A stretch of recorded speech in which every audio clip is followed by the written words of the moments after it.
sebuah tuduhan serius kepada Rumah Sakit Indonesia di Gaza. Salah seorang juru bicara militer Israel yang namanya itu Daniel Hagari, 17 jam yang lalu dia merilis di akun channel YouTube-nya. Kalian cek dia, IDF, terus aja IDF di YouTube. Itu setiap hari mereka rilis menyampaikan berbagai perkembangan serangan-serangan mereka ke Gaza. Dan untuk sesi yang kemarin 17 jam yang lalu itu mereka dengan terang-terangan menuduh Rumah Sakit Indonesia sebagai salah satu tempat yang dieksploitasi oleh para pejuang Hamas. Dia beralasan bahwa di bawah bangunan Rumah Sakit Indonesia ini ada terowongan yang digunakan oleh Hamas untuk koordinasi dengan terowongan lainnya. Saya nggak akan upload di sini videonya, ya saya akan taruh di link, atau nggak usah saya taruh deh, kalian kalau emang benar-benar mau nyari serius Google aja IDF, itu ada videonya, ya. Dan di situ dijelasin oleh dia beberapa fakta-fakta yang sebetulnya banyak kebohongannya. Dia bilang bahwa dia memiliki foto citra satelit Rumah Sakit Indonesia (RSI) tahun 2010 ketika sedang dibangun. Itu secara letterlek disebutkan seperti itu, secara tersurat disampaikan seperti itu, secara verbal. Dari statement ini aja sudah terlihat kebodohan dan kebohongannya. Kenapa? Karena RSI itu bukan dibangun tahun 2010, tapi dibangun 2011 pertengahan. Kok saya tahu? Karena saya juga salah satu tim pembangunan Rumah Sakit Indonesia. Iya. Jadi saya datang ke Gaza tahun 2011, saya nyampe di Gaza 2011 Januari, tanggal 5 Januari 2011 saya sampai di Gaza bersama tim Mercy. Dulu saya juga relawan Mercy, saya Bang Onim, ya itu saya juga dulu bagian dari relawan Mercy. Sama saya ada foto-fotonya nih. Ini foto saya dengan Bang Onim dan teman-teman Mercy lainnya, ya, yang sedang berada di lokasi area Rumah Sakit Indonesia. Tapi saat itu belum dibangun, bahkan fondasi pun belum ada. Dulu itu seperti apa? Seperti lahan kosong, ya.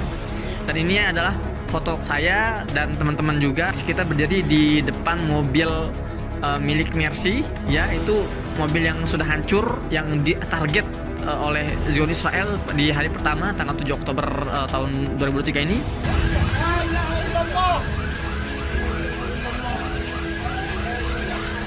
Itu mobilnya masih kelihatan, ya. Dan ini foto saya saat proses pembangunan. Ini lagi pengecoran lantai 2. Nampakannya ketika masih dalam proses pembangunan, ya. Jadi memang proses pembangunan RSI itu benar-benar dipantau oleh kami, oleh orang Indonesia, dari A sampai Z, dari awal sampai akhir. Dan nggak ada itu sampai ada katanya ada terowongan di bawah tanah. Jadi ada semacam lubang, ya, di dekat RSI itu, di area itu lubang untuk apa sih, penampungan air bawah tanah. Jadi kan karena kebutuhan airnya kan besar, nggak mungkin kita buat drum yang besar di atas, ya. Jadi dibuatnya tuh drum underground gitu loh, drum tangki bawah tanah. Itu dituduh sebagai lubang terowongan para pejuang. Astagfirullahaladzim. Nah, itu dari satu kebohongan, dan masih banyak kebohongan lain. Dan itu sebetulnya, teman-teman, itu adalah berita lama, itu adalah tuduhan-tuduhan lama, tuduhan-tuduhan kebohongan ini udah basi, klasik. Rumah Sakit Ashifa juga dituduh sama. Ashifa ini berusaha untuk dibombardir, dikosongkan, ya, dengan dalih, ya, mereka mengklaim bahwa di situ ada terowongan para pejuang. Dan itu sudah dibantah oleh salah seorang dokter dari Eropa, dari Uni Eropa. Dia sudah membuat video, rilis, dan dia menantang. Jadi dokter ini kalau nggak salah 16 tahun, ya, dia udah 16 tahun beroperasi di Rumah Sakit Ashifa. Dan dia ketika mendengar adanya tuduhan bahwa Rumah Sakit Ashifa ini digunakan oleh para pejuang sebagai bunker, itu dia keluar. Orang itu non muslim dan itu orang Eropa. Dia keluar, dia bilang, saya menantang debat militer Israel untuk mengetahui kebenarannya, karena saya sudah 16 tahun, dia bilang. Saya 16 tahun kerja, ya, bertugas di Rumah Sakit Ashifa, dan itu nggak benar, nggak ada di situ bunker-bunker para pejuang Gaza itu. Jadi alasan mereka itu membombardir rumah sakit itu dengan alasan yang serupa, alasan yang klasik, bahwa para pejuang ini menjadikan sipil sebagai tameng hidup, gitu kan. Tuduhan-tuduhan yang nggak logis itu terus dilemparkan, dan sekarang tuduhannya itu mentarget Rumah Sakit Indonesia. Makanya beberapa hari terakhir ini kan rame, ya, Rumah Sakit Indonesia ini digempur, meskipun daerah luarnya kan, nggak dalamnya, gitu kan. Kalau yang dalamnya itu sempat dibom, tapi tanggal 7 Oktober itu yang kalian sudah lihat videonya. Tapi sekarang ini mereka berusaha diteror setiap hari itu, setiap malam itu dibombardir sekitar-sekitarnya, gitu kan. Ya, sekali lagi, itulah kebohongan. memang Zionis ini dibangun dari kebohongan-kebohongan. Mereka berbohong yang mengatakan bahwa tanah Palestina adalah tanah yang dijanjikan oleh Tuhan mereka. Itu kebohongan juga. Mereka berbohong bahwa pernah ada kuil Sulaiman, tempat ibadahnya orang-orang Yahudi. Itu kebohongan. Kemudian mereka berbohong juga terkait para pejuang Gaza yang katanya memenggal 40 kepala anak-anak. Itu sudah terbukti kebohongan. Kemudian juga ketika mereka mengebom rumah sakit Medani, rumah sakit baptis, mereka juga berdalih bahwa itu bukan bom kami, itu adalah bom pejuang yang jatuh sendiri. Itu juga kebohongan.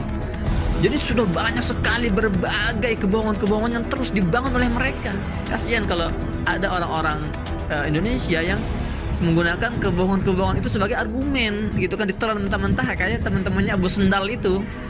Sayang sekali gitu kan. Dan saya di sini ingin mengklarifikasi ya bahwa tidak benar kalau rumah sakit Indonesia ini dijadikan semacam markas atau tempat beroperasinya para pejuang ya, terutama di bawah terowongan. Enggak, karena saya sendiri yang menyaksikan, saya dan teman-teman saya, terus Bang Onim, terus Mas Nur Ikhwan, muhandis ya, insinyur, kemudian almarhum Insinyur Ahmad Fauzi, kemudian Insinyur Wahyudi, itu para insinyur-insinyur.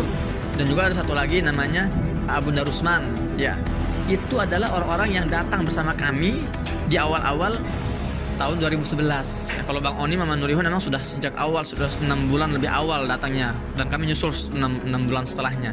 Dan kami yang memantau dari nol bahwa setiap kegiatan itu kita lihat, kita setiap hari kita pantau terus ya progresnya. Bahkan ketika lantai bedroom, lantai ground itu dan lantai 1 itu sudah jadi, itu kita tinggal di situ di RSI itu. Saya tinggal dulu di lokasi Rumah Sakit Indonesia ketika masih dibangun konstruksinya.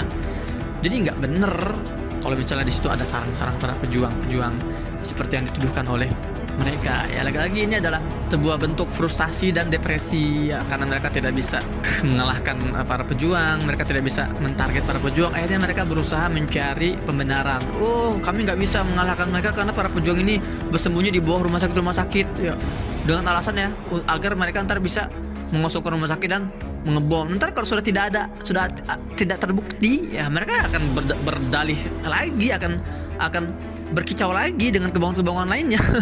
Begitu ya.